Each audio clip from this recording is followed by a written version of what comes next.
ఈ songs 2 songs మెర్సిలెస్‌గా cut చేసేసారు. ఎవరి డెసిషన్ అది? సరే ఒక రకంగా హీరోయిన్ ఆల్మోస్ట్ లిటరల్‌గా హీరోయిన్‌కి ఏదైతే కొంచెం గ్లామర్ పార్ట్ ఏదో ఉందో మొత్తం అంతా తీసేసారు.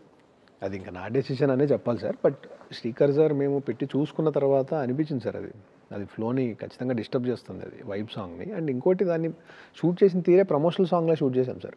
హ్మ్. సంథింగ్ ఈజ్ నీడెడ్ అనిపించింది ప్రమోషనల్లీ. సినిమా నుంచి ఒక సాంగ్ కమర్షియల్గా. నేను huge fan of commercial song sir.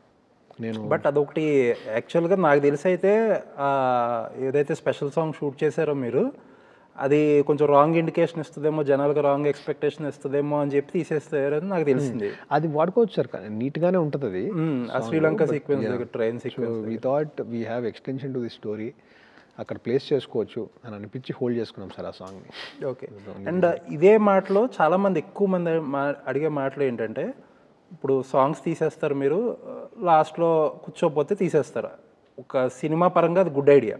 కొంతమంది ఈజీగా ఒక మాట అంటారు ఏంటంటే, ఈ ముందే చూసుకోవచ్చు కదా, ప్రొడ్యూసర్కి డబ్బులు మిగల్చవచ్చు కదా అంటారు. దానికి ఏం చెప్తారు? లేదు సార్, అది బోల్డ్ అంత ప్రమోషన్ సార్ అది. ఏంటి తీసేయడం? సాంగ్ తీయడం అని మేము చాలా తక్కువలో తీసాం సార్ సాంగ్స్. ఏం సెట్స్ ఏం లేవు. ఎనీవేస్ ఏదైనా సరే తీసింది వాడకపోతే ఎంతో కొంత వేస్టేజ్ కదా. ఎందుకు సార్, వాడాం కదండి మనం, అందుకే ఫుల్ సాంగ్ వేసాం. అమ్మాయి ఇప్పుడు నిధి అగర్వాల్ సాంగ్ పడలేదు కదా, అది మనం వాడతాం అంటున్నాం సార్ నెక్స్ట్ పార్ట్లో. ఓకే, సెకండ్ పార్ట్లో వాడుకుంటారు. Use it in to the next part అంటున్నాం. Okay, use it for sure. Okay. So ఆ డెసిషన్ అంటే నేను అడిగే క్వశ్చన్ ఏంటంటే, ఒక సాంగ్ కూర్చుంటుందా కూర్చోదా అని చెప్పి ఒక పేపర్ మీద ఉండగా మనం గెస్ట్ చేయాలి. కూర్చుంటుంది సార్, పేపర్ మీద కూడా గెస్ట్ చేయొచ్చు సార్. కానీ కొన్నిసార్లు మనం paper to screen major difference sir. మనం పర్ఫార్మింగ్లో, ఇంప్రొవైజేషన్లో చిన్న చిన్న ఎక్స్ప్రెషన్స్ అవి కొంచెం పెరుగుతూ ఉంటాయి సార్. మన పేపర్ మీద తక్కువ షార్ట్ లెంత్ కొద్దిగా అది ఇది కూర్చుని ఓవరాల్గా అన్ని పెట్టినప్పుడు చిన్న ఎగ్జాషన్ ఉంటుంది సార్. ఆ ఎగ్జాషన్కి అది అడ్డొస్తుందంటే తీసేయడమే సార్. ఓకే.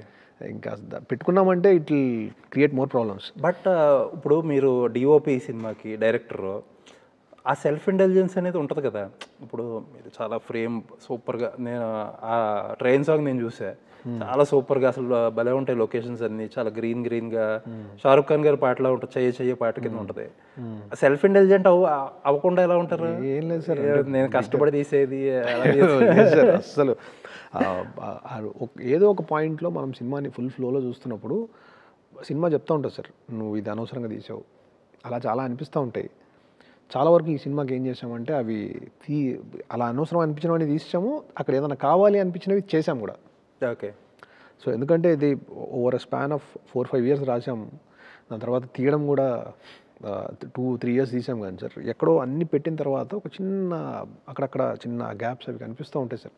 ఆ గ్యాప్స్ని చాలా జాగ్రత్తగా అవి పుడిటప్, ఇది అడ్డొస్తుందా, or is it helping, or but ఫ్లోలో అయితే అసలు ఎక్కడ నో కంప్లైంట్. ఇప్పుడు ఆ పాట మిస్ అయినట్టు ఎక్కడ అసలు అనిపించదు కూడా అది. అదే సార్, అండ్ అందుకే సార్ అది మళ్ళీ చెక్ చేసుకోవడానికే we had somebody like Srikar sir. In fact ఏంటంటే ఒక్కొక్కసారి సినిమాలో ఏదైనా పాట డ్రాప్ అయితే అక్కడ మనకు ఒక ఇండికేషన్ వచ్చేస్తుంది, ఇక్కడ పాట కట్ చేసారు వీళ్ళు, అక్కడ తెలిసిపోతుంది. బట్ తెలియలేదు ఈ సినిమాలో. అదే సార్, అంటే బ్యాలెన్స్ చేసాం sir. There was entertainment slightly. అక్కడ సీన్ గారు ఉన్నారు, సీన్ గారు ఈజ్ టెరిఫిక్ పర్ఫార్మర్. అదొక చిన్న ఫన్ ఒకటి నడుస్తుంది సార్, ఒక చిన్న హ్యూమర్ ఎలిమెంట్ తీసేయకుండా అలా we kept it for kids to stay in it.